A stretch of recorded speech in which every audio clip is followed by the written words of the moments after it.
പേടി തന്നെയല്ലേ വരേണ്ടത്. ഇനി ഇങ്ങനെ ഇവിടെ നിന്നിട്ട് കാര്യമുണ്ടെന്ന് തോന്നുന്നില്ല. ആ നാശം പിടിച്ചവൾ എന്തായാലും വീട്ടിലേക്ക് വരുമല്ലോ. അപ്പൊ കാണാം.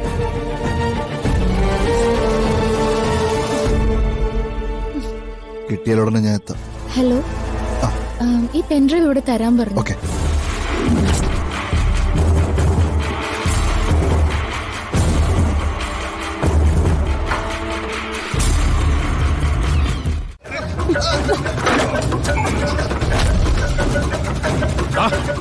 ഇവിടെ നടന്ന ഇല്ലീഗൽ ഡീലിനെ കുറിച്ച് വ്യക്തമായ അറിവ് ഞങ്ങൾക്കുണ്ട്. അതുകൊണ്ട് വിളച്ചിലെടുക്കാതെ അതിങ്ങ് താ. എനിക്കൊന്നും അറിയില്ല. നോണ പറയുന്നു. അല്ല, മര്യാദക്ക് അത് ഞങ്ങളെ ഏൽപ്പിച്ചാൽ നിനക്ക് കൊള്ളാം. അല്ലെങ്കിൽ ഇങ്ങനെയൊന്നും ചോദിച്ചവൻ തരില്ല. എടുക്കടാ, എടുക്കടാ. പറയടാ. പറയാൻ.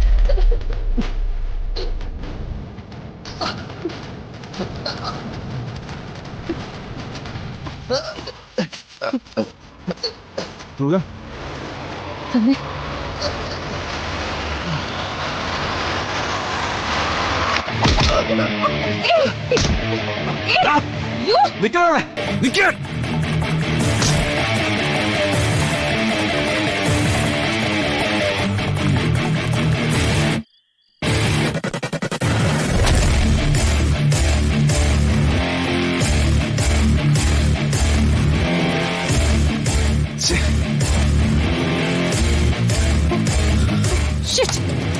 കിരൺ, അവിടെ നമുക്ക് മിസ്സായല്ലോ. സാരമില്ല കിരൺ, നമുക്ക് വേണ്ടതല്ല ഈ പെൻഡ്രൈവിൽ തന്നെ കാണും. ഇതിലൂടെ നമുക്ക് അവരിലേക്ക് എത്താൻ സാധിക്കും.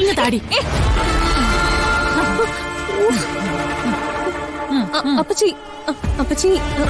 അതെ, അപ്പച്ചി തന്നെ. എന്നെ ഇവിടെ പ്രതീക്ഷിച്ചില്ലല്ലേ? അപ്പച്ചി, അത് എന്താടി ഈ വേഷമാരി വന്നാ ഞാൻ കണ്ടുപിടിക്കില്ലെന്ന് കരുതിയോ? മതിയടി നിന്റെ നാടകം.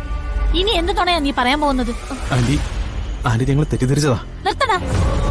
ഞാൻ നിന്നോട് വല്ലതും ചോദിച്ചോ? ഇവളെയും കൂട്ടിയുള്ള നിന്റെ കറക്കം ഇന്നത്തോടെ ഞാൻ അവസാനിപ്പിക്കും. അതിനു മുമ്പ് ഇതിന്റെ ഉള്ളിൽ എന്താണെന്ന് എല്ലാവരും അറിയട്ടെ. അപ്പച്ചി, അപ്പച്ചി, പെൻഡ്രൈവ് ഒന്ന് തിരിച്ചതാ. ഇതിലെന്താന്ന് ഞങ്ങൾ പറഞ്ഞു തരാം. ഇതിലെന്താന്ന് നിന്നെ കൊണ്ട് തന്നെ ഞാൻ പറയിപ്പിക്കും. അത് ഇവിടെ വെച്ചല്ല, വീട്ടിൽ ചെന്ന് എല്ലാവരുടെയും മുന്നിൽ വെച്ച്. എന്നിട്ട് നിന്റെ മുഖം മൂടി ഞാൻ വലിച്ചു കയറും. അപ്പൊ നിനക്ക് മനസ്സിലാവും ഈ ഗിരിജ ആരാണ്. അത് അപ്പച്ചി,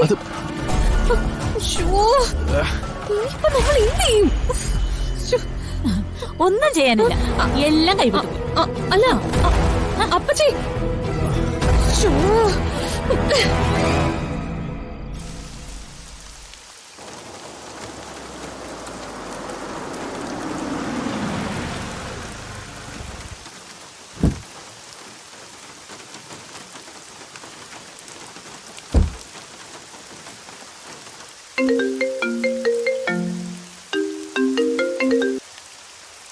ഹലോ, പെൻഡ്രൈവ് എത്തിച്ചോ? അതെങ്ങനെ? എന്ത് നോട്ട്സാ നിങ്ങൾ ഈ പറയണേ? ആരാ നിങ്ങളുടെ നിന്ന് പിടിച്ചു മേടിച്ചത്? നിങ്ങൾ കാണിച്ചു കൂട്ടുന്ന പോക്കറ്റിൽ തന്നെ ആൻസർ പറയേണ്ടത് ഞാനാ. ഒരു എക്സ്ക്യൂസും എനിക്ക് കേൾക്കണ്ട. എനിക്ക് ആ പെൻഡ്രൈവ് കിട്ടിയേ പറ്റുള്ളൂ. അതൊന്നും എനിക്ക് അറിയണ്ടെന്ന് പറഞ്ഞില്ലേ? അത് കിട്ടിയ ശേഷം മാത്രം എന്നെ വിളിച്ചാൽ മതി. കേട്ടല്ലോ?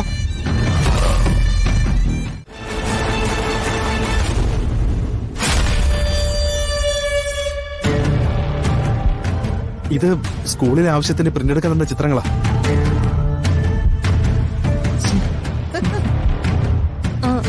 അതെ, ഇതും അങ്ങനെ ഞങ്ങൾ പോയത്. എന്താ ഗിരിജെ, നിന്റെ നാവ് ഇറങ്ങിപ്പോയോ? എന്താ നീ ഒന്നും മിണ്ടാത്ത? ഇനി അപ്പച്ചിയുടെ വാ തുറക്കില്ല മുത്തശ്ശി. ദുർഗേശിയെ കൊടുക്കാനുള്ള പ്ലാനൊക്കെ ചീറ്റി പോയില്ലേ? ഇതിലെന്തോ കള്ളുണ്ട്, എനിക്കത് ഉറപ്പാ.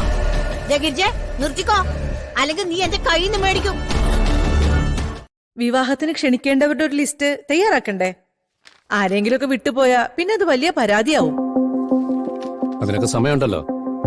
ആദ്യം നിശ്ചയത്തിന്റെ കാര്യം കഴിയട്ടെ. നിശ്ചയവും വിവാഹം പോലെ തന്നെ ഗംഭീരമാക്കണം, അല്ലേ പൂർണിമേ? നിശ്ചയം ഫാമിലിയും അടുത്ത ഫ്രണ്ട്സുമായി ചെറിയ രീതിയിൽ മതിയെന്ന എന്റെ ഒരു അഭിപ്രായം. അതിന്റെ ആവശ്യമുള്ളൂ. കല്യാണം നമുക്ക് ഗംഭീരമാക്കാം. എന്നാ അങ്ങനെ ആവട്ടെ.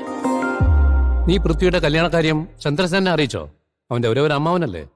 ആ ചന്ദ്രേട്ടൻ ഉടനെ വരും. ഞാൻ വിളിച്ചിരുന്നു. നിശ്ചയത്തിന് മുമ്പേ എത്തുമെന്നാ പറഞ്ഞത്. ഉം. അങ്കിൾ ഉണ്ടെങ്കിൽ ഫംഗ്ഷൻ ഒന്ന് കൊഴുക്കും. അതെ, ചന്ദ്ര നല്ലൊരു എന്റർടൈനർ തന്നെയാണ്. ബിസിനസ്സിലും മോശമൊന്നുമല്ലല്ലോ. ദുബായിൽ ചെന്ന് ബിസിനസ് ചെയ്ത് പിടിച്ചു നിൽക്കാൻ നല്ല കഴിവ് വേണം. ഉം. അങ്കിള് ബിസിനസ്സിൽ സക്സസ് ആയപ്പോഴും ഫാം ഹൗസ് വിട്ടില്ലല്ലോ. അതൊക്കെ വലിയ കാര്യം തന്നെയാ. ഉം. കൃഷിയോടൊക്കെ പണ്ട് മുതലേ ചന്ദ്രേട്ടന് വലിയ താല്പര്യ. അതാ വലിയ ലാഭമൊന്നും ഇല്ലെങ്കിലും ഫാം ഹൗസ് വിടാത്തത്. അല്ല, ഇപ്പൊ കുറെ നാളല്ലേ ഇങ്ങോട്ട് വന്നിട്ട്? 2 വർഷമായി. ഈശ്വരാനുഗ്രഹം കൊണ്ട് ഞാൻ ആഗ്രഹിച്ചതുപോലെ ഒരു കല്യാണം അഷിതയ്ക്ക് വന്നു. പക്ഷേ ഇപ്പൊ എന്തോ മനസ്സിനൊരു സമാധാനമില്ല. നമ്മൾ സന്തോഷിക്കേണ്ട ഈ സമയത്ത് നാത്തൂൻ എന്തിനാ ടെൻഷൻ അടിക്കുന്നേ? ടെൻഷൻ ആവാതെ എങ്ങനെയാ? വിവാഹം ഉടനെ നടത്തണം. ഒരു കല്യാണം നടത്തണമെങ്കിൽ എന്തൊക്കെ ചെലവുകളാണെന്ന് ഗിരിജയ്ക്ക് അറിയാവുന്നതല്ലേ? പക്ഷെ ചെലവുകളൊന്നും നമ്മളൊന്നും അറിയണ്ടെന്നല്ലേ പൊന്നുമ പറയുന്നേ? അതൊക്കെ ശരിയാ. പക്ഷേ അഷിതയ്ക്കുള്ള ആഭരണങ്ങളെങ്കിലും നമ്മൾ കൊടുക്കണ്ടേ? അതെ, അവരുടെ സ്റ്റാൻഡേർഡിനനുസരിച്ച് ആ കാര്യത്തിൽ നമ്മൾ എന്തെങ്കിലും ചെയ്യണം. അത് തന്നെ എന്റെയും ടെൻഷൻ. സ്വർണത്തിന്റെ വില റോക്കറ്റ് പോലെയല്ലേ കയറി പോകുന്നേ. ദേവേട്ടനാണെങ്കിൽ ഈ കാര്യങ്ങളെക്കുറിച്ചൊന്നും ഒരു ചിന്തയില്ല. അങ്ങേർക്ക് ആദ്യ ഭാര്യയിലെ മകളെക്കുറിച്ച് മാത്രമേ ചിന്തയുള്ളൂ. നാത്തും വിഷമിക്കാതെ നമുക്ക് എന്തെങ്കിലും വഴി കാണാം. എന്ത് വഴി?